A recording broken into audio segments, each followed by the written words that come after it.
সারা দেশে ভয়াবহ যে ভূমিকম্প অনুভূত হয়েছে তার উৎপত্তিস্থল ছিল নরসিংদীতে। সকাল থেকে ঢাকায় হতাহতের খবর পাওয়া গেলেও সময়ের সাথে বেরিয়ে আসছে উৎপত্তিস্থলের ভয়াবহতা। এখন পর্যন্ত সবচেয়ে বেশি 4 জনের মৃত্যু হয়েছে এই নরসিংদী জেলাতেই। এছাড়া আহত হয়েছে শতাধিক মানুষ। হাসপাতালে বাড়ছে ভিড়।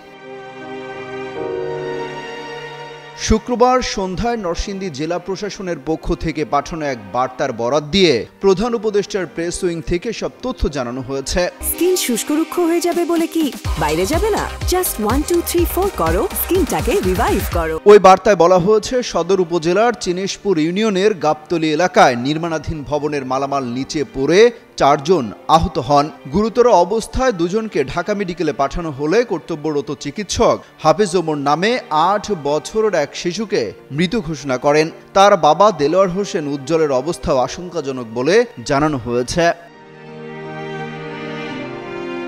নরসিংদীর পলাশ উপজেলার মালিতা পশ্চিমপাড়া গ্রামে কাজেম আলী ভুইয়া নামের এক বৃদ্ধ মাটির ঘরের নিচে চাপা পড়ে আহত হন। হাসপাতালে নেয়ার পথেই তার মৃত্যু হয়। মারা গেছেন নাসির উদ্দিন নামের একই উপজেলার নয়াপাড়া গ্রামের আরও এক বাসিন্দা। এছাড়া ভূমিকম্পের সময় গাছ থেকে পড়ে নরসিংদীর শিবপুর উপজেলার ফোরকান নামের এক ব্যক্তিরও মৃত্যুর খবর জানানো হয়েছে। জেলা প্রশাসন বলছে, ভূকম্পনের সময় ঘোড়াশাল তাপবিদ্যুৎ কেন্দ্রের সাবস্টেশনে আগুন লাগলেও দ্রুত পরিস্থিতি নিয়ন্ত্রণে নেয় ফায়ার সার্ভিস।